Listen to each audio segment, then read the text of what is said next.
가버나움 지역을 지나가시다가 그 세관에 앉아서 일을 하고 있는, 근무하고 있는 마태라 하는 사람을 보시고 예수님께서 나를 따르라 라고 하시니 그 마태가 일어나서 따랐다라고 우리에게 말씀해 주고 있습니다. 이 마태는 여러분 누구냐면, 여러분들이 지금 우리가 보고 있는 이 마태복음 있죠? 이 마태복음을 저술한 저자가 바로 이 본문에 나오는 바로 그 마태입니다. 마가복음, 누가복음에서는 마가와 누가는 마태라는 이름 대신에 레위라는 이름을 기록하고 있는데, 이 레위는 아랍어로서 본명인데 아랍어로서 하나님의 선물이라는 뜻입니다. 그러니까 이 마태라는 이 세리는 오늘 본문에서 가버나움 변방에 있는 이 세관에서 세리로 근무하던 사람이었습니다. 이 세리로 근무한다는 것, 여러분 쉽게 생각해서 우리나라 일제시대 때에 일본인들이 자신들의 우리나라를 이제 일제의 식민지로 삼고 자신들이 새롭게 지향하는 황제 폐하의 나라라고 하면서 그들이 세운 공무원이라고 생각하면 됩니다. 그 공무원을 우리나라 사람으로 뽑았던 거죠. 그런데 이제 일제시대 때도 우리나라에서 일하던 많은 일제가 일본이 뽑았던 우리나라 세관, 세리들도 많은 부정을 저지르고 오히려 우리 동포인 같은 민족인 우리나라 사람들을 많이 부정행위로 많이 이렇게 약탈하고 백성들을 괴롭힌 그런 역사가 우리나라에도 반복이 되었습니다. 그래서 우리나라 사람들은 이 세리가 얼마나 나쁘고 그리고 악한 사람인가를 우리나라 사람들은 어느 정도 동감할 수 있을 거예요.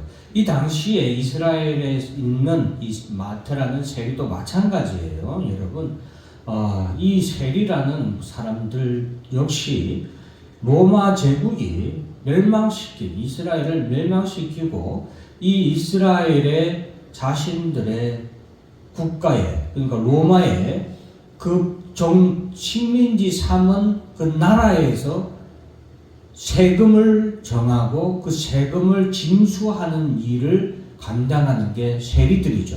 그러면은 쉽게 말하면 어떻게 보면 로마 제국에서 식민지 나라에 대해서 세금을 걷는데 조금 거둘 리가 없잖아요.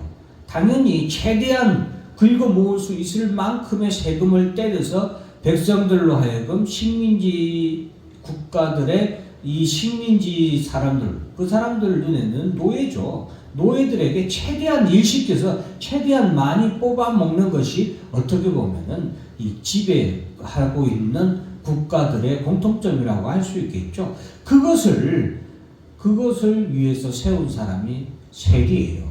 세리들이에요. 세리들이 세금을 로마 제국에서 이렇게 책정하는 세금을 갖다가 백성들에게 다 걷어서 로마 제국에게 갖다 바치는 역할을 했단 말이에요. 그러니까 이 세금 자체가 백성들의 현실에 비해서 굉장히 무거운 세금이었고, 그러한 세금을 내지 않을 수 없도록 다 걷는 사람이 바로 세리였죠. 그렇기 때문에 이 세리는 백성들에게 있어서 아주 매국노로 불리우는 사람들이 바로 이 세리였어요. 그런데 더군다나 이 세리들은 우리나라에서도 마찬가지였다고 말씀드렸듯이 대부분 모든 사람이 다 그런 건 아니겠지만 대부분 이 세리들은 자신의 또한 욕구를, 자신의 쉽게 말하면 재물을 갖다가 탐하기 위하여서 국가에서 정한 세금 외에도 자신의 재산을 늘리기 위하여서 더 추가로 백성들을 속이고 백성들에게 추가로 세금을 걷는 세리들이 많았습니다. 그렇기 때문에 이 세리로 일한다는 이 마태와 모든 세리들은 바로 백성들에게 있어서 매국노였습니다. 그리고 부정한 또한 이방인들을 접촉하는 성경적으로 신앙적으로 봤을 때 그런 부정한 이방인들과 접촉하며 잇대어 살아가고 있는 이 세리들은 바로 죄인이기도 하면서 동시에 창기와 같은 비천한 부류의 사람들이 바로 이 마태와 같은 세리에 있는 다들이 세리로 근무하고 있는 그런 사람들이었습니다. 자, 그런데 우리가 9절 말씀을 보면은 여러분들은 어떻게 보시는지 모르겠어요.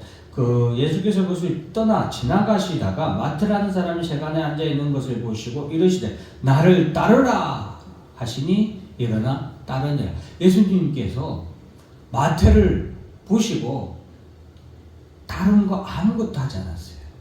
다른 것 아무것도 하지 않고 예수님이 마태한테 뭐라고 그랬다고요? 일어나 나를 따르라. 나를 따르라라고. 일어나도 아니네. 나를 따르라라고 마태에게 말씀하셨다는 거예요. 마태는 예수님이 하시는 나를 따르라라는 그 말씀을 듣고서 마태는 일어나 뭐 했다고요? 그 즉시로 따랐다는 거예요. 너무 간단하지만 여러분 실상은 얼마나 이것이 어렵습니까? 얼마나 어려워.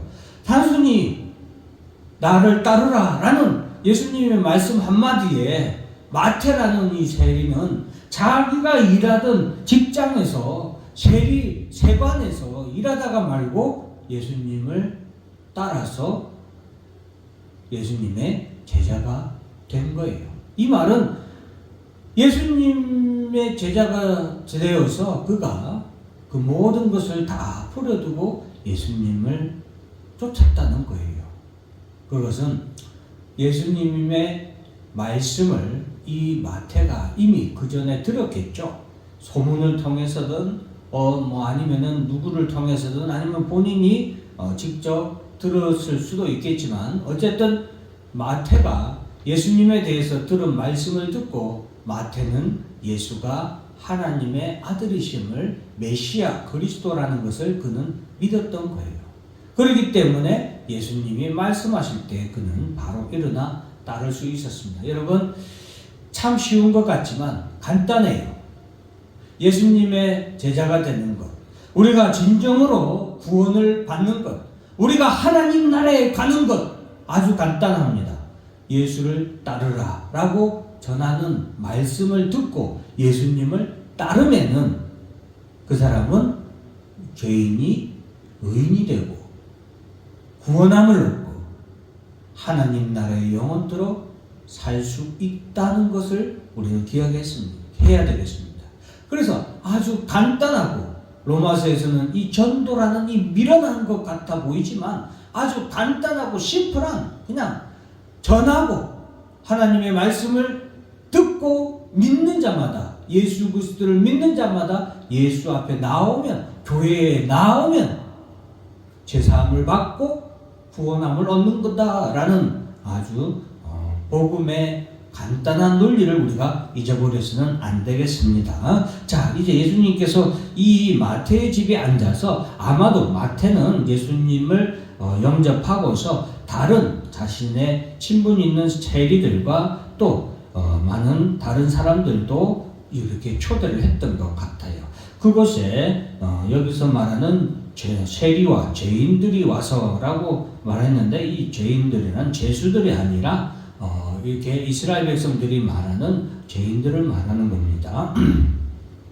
자, 그런 사람들이 모여서 함께 식사하는 것을 보고 바리새인들이 너희 선생은 세리와 죄인들과 함께 잡수시느냐라고 그렇게 얘기를 합니다. 그때 예수님께서는 무슨 말씀을 하냐? 세 가지에 대해서 우리에게 말씀해 주고 있습니다. 첫째는 건강한 자에게는 의사가 쓸데없고 병든 자에게라야 쓸데있느니라. 즉 예수님이 이 땅에 오신 것은 병든 자들을 치료하시기 위해서 오셨다라는 것을 우리가 기억해야 되겠습니다.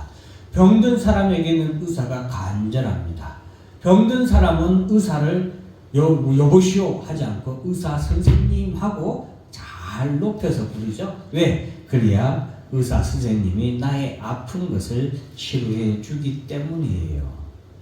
그렇기 때문에 병든 사람에게는 환자에게는 의사보다 소중한 사람이 없습니다.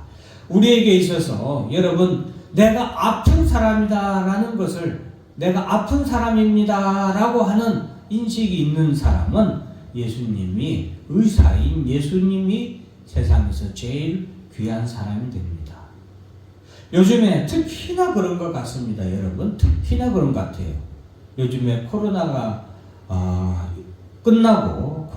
끝나고 일상적인 그런 삶의 패턴이 되었음에도 불구하고 사람들은 교회로 돌아오지 않는 성도들이 굉장히 많습니다. 왜? 병든 자라야 의원이 쓸 데 있기 때문입니다. 여러분, 내가 환자라는, 내가 아픈, 영적으로 하나님 앞에서 내가 아프고 내가 하나님 앞에 죄인인 사람은 하나님 앞에, 예수 앞에 나오는 것입니다. 13절 말씀에도 보면은 나는 의인을 부르러 온 것이 아니요 죄인을 부르러 왔노라 라고 말씀하고 있습니다. 내가 하나님 앞에 죄인이요, 내가 죄인으로서 영원한 심판을 받아 지옥에 갈 수밖에 없는 자라는 것을 인정하는, 그것을 받아들이고 인정하는 사람이 예수님의 이 부름을 들을 수 있어요. 예수님은 나를 따르라 라고 불렀잖아요. 누구에게 나를 따르라고 했어요? 죄인에게 나를 따르라 하고 부르셨고, 그러기 위해서 이 땅에 오셨어요. 마태는 자신이 죄인이라는 것을 인정했고 하나님 앞에서 또한 내가 죄인이라는 것을 그는 인정했기에 예수님이 나를 따르라라는 그 음성을 듣고 예수님을 좇을 수 있었다는 아주 간단한 이치예요. 여러분, 어떤 사람이 교회에 나옵니까? 여러분, 간단합니다. 아픈 사람이 교회에 나옵니다. 어떤 사람이 교회에 나옵니까? 죄인인 사람이 교회에 나옵니다. 나는 죄인입니다 라고 하는 사람이 교회에 나옵니다. 전에도 한번 말씀드렸듯이 전도하러 나아가면요, 전에는 이제 저쪽에 보라매 공원에 전도하러 많이 나갔었습니다. 그런데 보라매 공원에 가면 사람들이 많잖아요. 그런데 그 많은 사람들 전도하러 나가면요, 그 많은 사람들 중에 의외로 많은 사람들 가운데서도 많은 사람들이 뭐라고 하는 줄 아십니까? 난 참 착하게 살았어.